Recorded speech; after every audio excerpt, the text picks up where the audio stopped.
let's face it, leadership involves ego. It is an unspoken requirement for any leader, whether a politician, the head of a company or a community organizer. A person has to have a solid sense of self to lead others. And that's not always, or even often, a bad thing. So it's unsurprising that there's been a lot of discussion about the egos of Donald Trump and Kim Jong-un, two of the most seemingly egotistical leaders in the world today. Certain world leaders have an obvious need for visibility while there are others whose need is less apparent. I think it's safe to say that for both of these politicians, visibility is central to how they do their work. In Singapore, the mutual need for visibility was very much on display between Trump and Kim. Though the lenses of multiple cameras, motorcades, crowds and handshakes, both men wanted to be seen as confident, forceful and present in the center of the world stage. North Korean leaders have previously scrapped negotiations to consolidate their image of strength at the top of the regime, while Trump knows he is the first to get as close to North Korea as Madeleine Albright almost 2 decades ago. This meeting provides the limelight both have been chasing, which has been the motivation and the blueprint for how they have always interacted.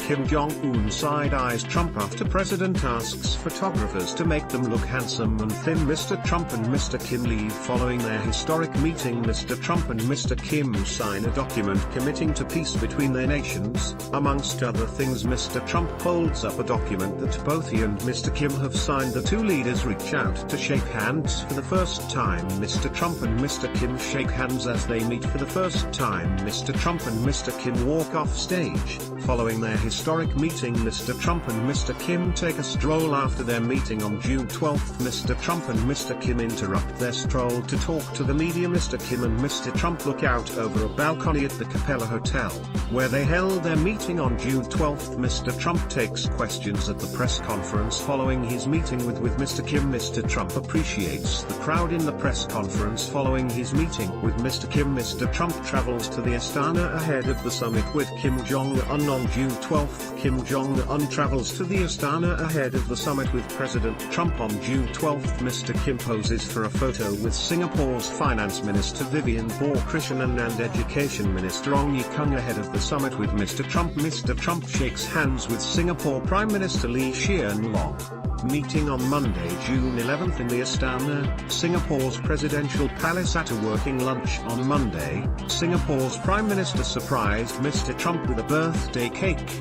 In early celebration of his 72nd birthday later in the week, U.S. Secretary of State Mike Pompeo answers questions about the summit at a press briefing in Singapore on Monday, June 11. U.S. President Donald Trump arrives at the Paya-Lebar Air Base in Singapore on June 10, 2 days prior to his summit with North Korean leader Kim Jong-un. Mr. Trump and Mr. Kim met on Tuesday, June 12 in the Capella Hotel on the island resort of Sentosa, just off the south coast of Singapore. Mr. Trump boards Air Force One following the summit. These two leaders have used strong and combative language as their primary method of public communication, presumably to let the other know they have no plan to back down, as well as to show their strength to onlookers.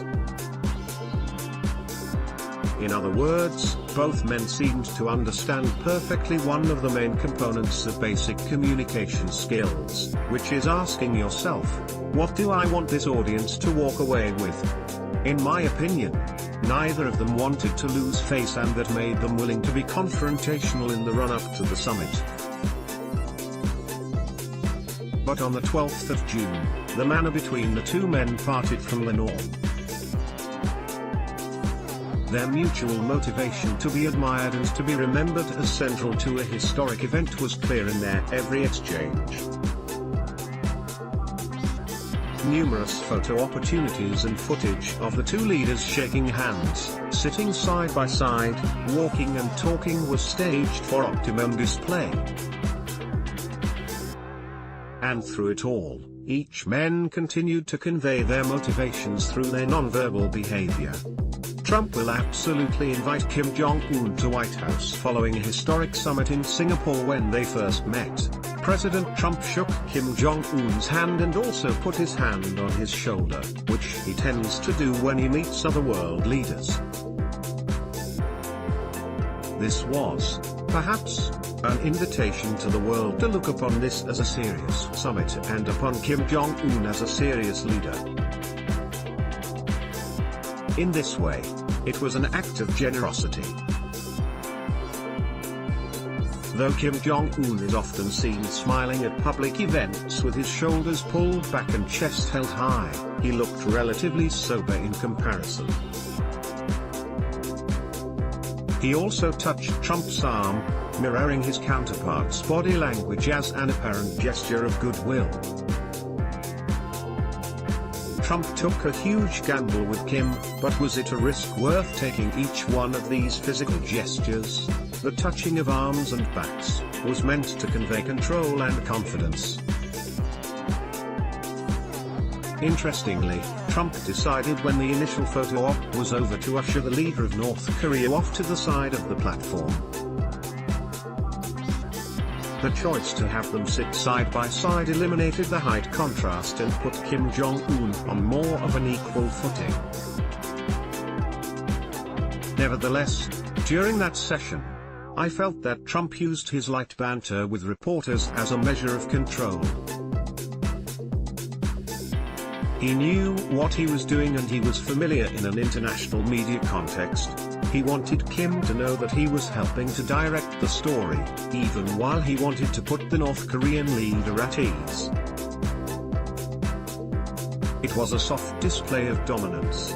Comments from Trump and Kim Jong-un at historic summit in Singapore. The real story will be how stable their communication will remain. Public posturing is one thing, but what happens behind closed doors will be another. If ego is the only thing guiding Trump and Kim's leaderships, then the consideration of those impacted by leadership choices is lost. And with these two leaders, it is ultimately their motives that will matter in the end, long after the journalists have gone home and the cameras have been switched off. Carl Ward is a confidence and communication expert and media commentator.